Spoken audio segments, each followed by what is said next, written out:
Pleased to be joined by Frederik Andersen, goaltender for the Toronto Maple Leafs. For those who don't know, you have been quarantined this entire time with Auston Matthews down in Arizona. Give me the best and worst thing about living with 34, 24/7.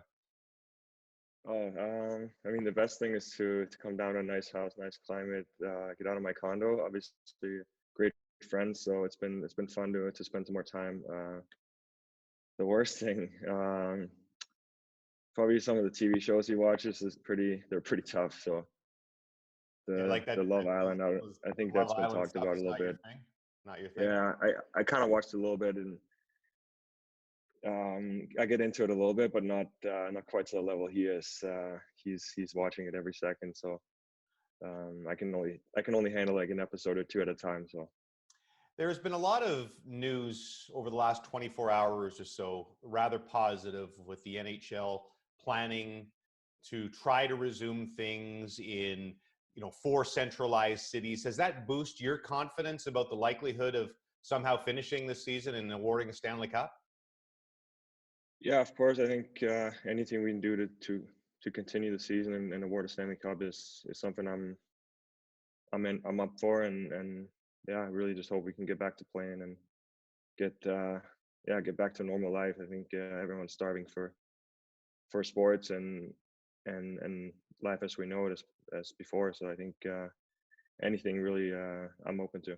Listen, the Stanley Cup playoffs are always a bit of a crapshoot. We saw that almost everywhere last year.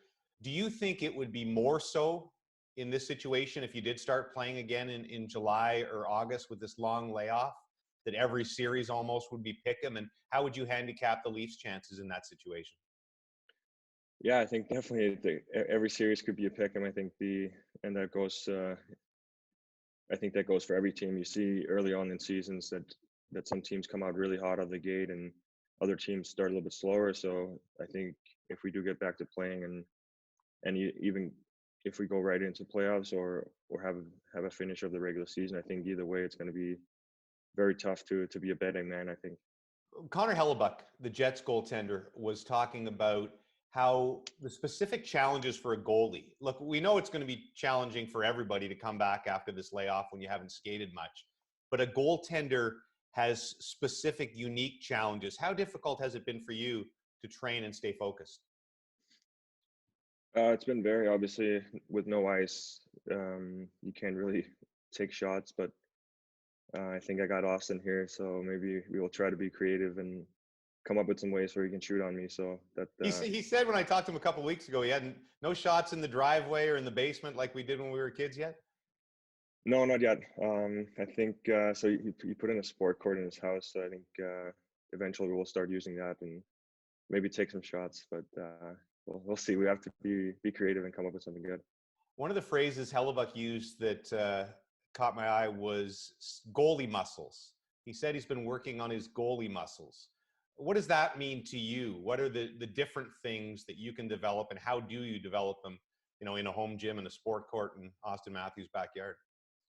Well, for me, I think the goalie muscles are definitely the eyes and the brain. So flexibility is one very, very important thing too. I think you do have time that if you in a normal summer, if you're in the gym all summer, you become really strong. But if you don't have your flexibility and your goalie muscles working, I think it's going to take some time to get back and feeling normal. So I think the challenge is to do things that's going to make you feel good right away when we do come back and start playing again. So when you say that, the brain and the eyes, what do you do? Is that the throwing the ball against the wall and catching it over and over again, or what can you do to work on those? Yeah, hand-eye coordination, definitely tracking drills with the eyes and the mental part. I think could be just watching video or visualization and stuff like that to make sure that I don't come or go too far away from playing mode, and that's some of the things that I could try to do while we're waiting and hope to see we start up again. Let's see. You posted your 31 songs on Instagram, your playlist, a little while back. What's your go-to right now when you are training or just hanging out? I got into the new album from the weekend. I thought there were some good songs on there. So I think my music taste is very mixed. Can be something like that. It can be something a little bit more relaxing, like John Mayer is one of my favorites, and yeah, Ed Sheeran could be a good one too. So I thought definitely, I didn't see Ed Sheeran on the list, which after your Halloween costume was I'm sure a bit of a disappointment for him. no, he'll be on there. I think it's going to be updated. I think every month or so. So it's got to be. I got to leave some for the next one. So Do you know if there's your Halloween do you know if your Halloween costume ever got back to him in any way?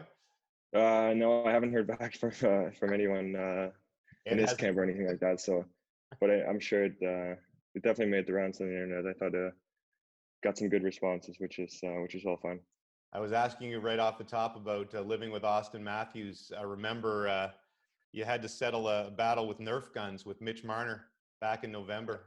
Have you had it out with Matthews at all?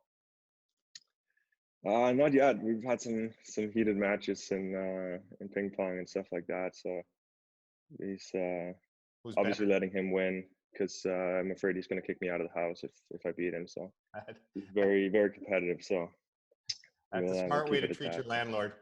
Exactly. Yeah. Listen, Freddie, wish you all the best and hope to see you back on the ice soon. Yeah. Thank you. Hope to see you guys too soon.